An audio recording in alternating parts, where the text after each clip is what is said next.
Hello everyone, welcome back to the new video of AP Knowledge Point. June 1999. The Kargil War had entered a dangerous phase. Indian soldiers had reached the foot of the Tololing Ridge. Above them, Pakistani forces occupied heavily fortified bunkers. The enemy had every possible advantage. They were higher. They could see every movement. Every Indian soldier climbing the mountain became an easy target. Military experts believed that attacking Tololing from below was close to impossible. But the Indian army had only one choice: move forward or lose control over the entire Dras sector. This would become the first great battle of Operation Vijay, and its outcome would decide the future of the war. Why Tololing was so important? To understand the battle, we must first understand the mountain. Tololing is not just another Himalayan peak. It dominates the Dras sector and overlooks National Highway 1, the lifeline connecting Srinagar to Leh. From its bunkers, enemy observers could monitor Indian military convoys moving along the highway. Every truck carrying ammunition, fuel, food, or reinforcements could be stopped.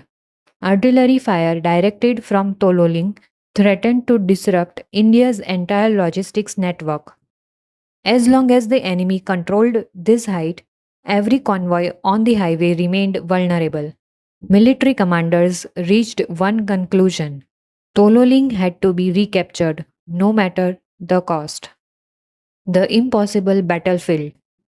Imagine standing at the bottom of a mountain, climbing it at night, not on a trekking trail, but across jagged rocks, carrying a rifle, ammunition, grenades, water, food, and medical supplies. The total weight often exceeded 20 kilograms. The oxygen by almost half. Every breath burns. Every step feels heavier. The temperature falls below freezing. Strong winds strike your face. You cannot switch on a torch because the enemy will immediately detect your position. One loose stone, one accidental sound could reveal your entire patrol. This was the battlefield of Tololing. The first assault, the first Indian attacks began with the determination. Units moved silently during darkness. Their objective was to reach enemy bunkers before sunrise. But the climb was slower than expected. The steep terrain delayed the progress.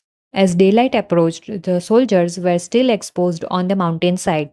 Suddenly, enemy machine guns opened fire. Tracer rounds lit up the darkness. Mortars exploded across the rocky slopes. The soldiers had almost no natural cover. The assault had to be called off. Many brave soldiers were injured. Several made the ultimate sacrifice. The mountain remained in enemy hands. Learning from failure. Many people believe victory comes from never failing. History tells a different story. The Indian army carefully analyzed why the first assault had failed. Commanders studied maps. Artillery officers examined enemy bunker locations. Patrols gathered fresh intelligence. Every mistake became a lesson. Instead of rushing another attack, a new plan was prepared. The next assault would combine precise artillery fire with coordinated infantry movement. The soldiers knew the risk, yet no one of them stepped back. The Bofors rose. Then came one of the turning points of the war: the Bofors FH 77B 155 howitzer. Its powerful shells echoed through the valleys. Unlike conventional artillery, the Bofors could fire at very steep angles. This allowed shells to strike enemy bunkers, positioned high on mountain ridges. For hours, artillery batteries pounded Pakistani positions. The mountains shook, rocks shattered, enemy supply routes were disrupted. For the soldiers waiting below, every shell increased the chance of survival. Years later, many veterans would describe the Bofors as one of the true heroes of the Kargil War. The final assault. After days of preparation, the order was given: attack. Indian soldiers once again began climbing the mountain under the cover of darkness. This time they knew exactly what awaited them. Enemy machine guns opened fire. Mortar shells exploded. Bullets struck the rocks only meters away. Still, the soldiers kept climbing. Some crawled, some pulled themselves upward with bare hands. Others carried wounded comrades while continuing the advance. The fighting became hand to hand. Grenades exploded inside enemy bunkers.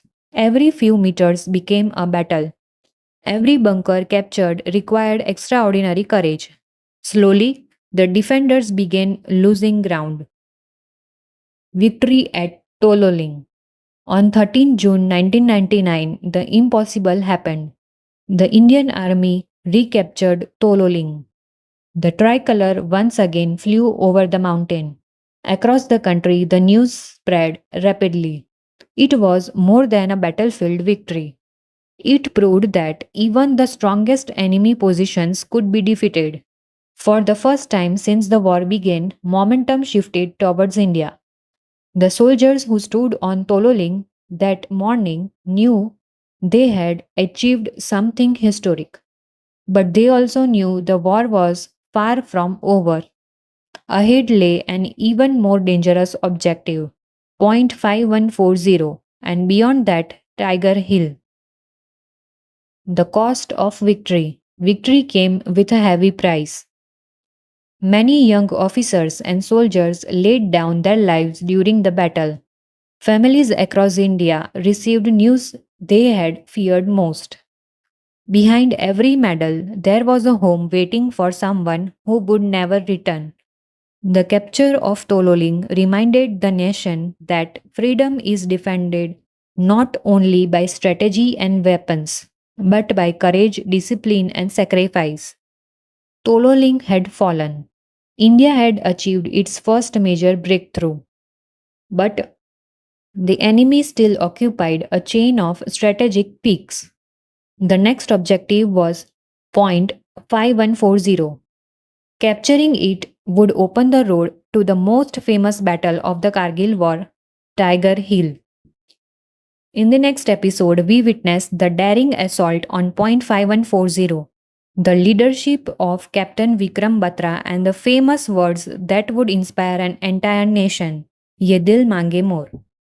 If you don't want to miss the next chapter of the Kargil War series, subscribe to AP Knowledge Point and turn on the notification bell.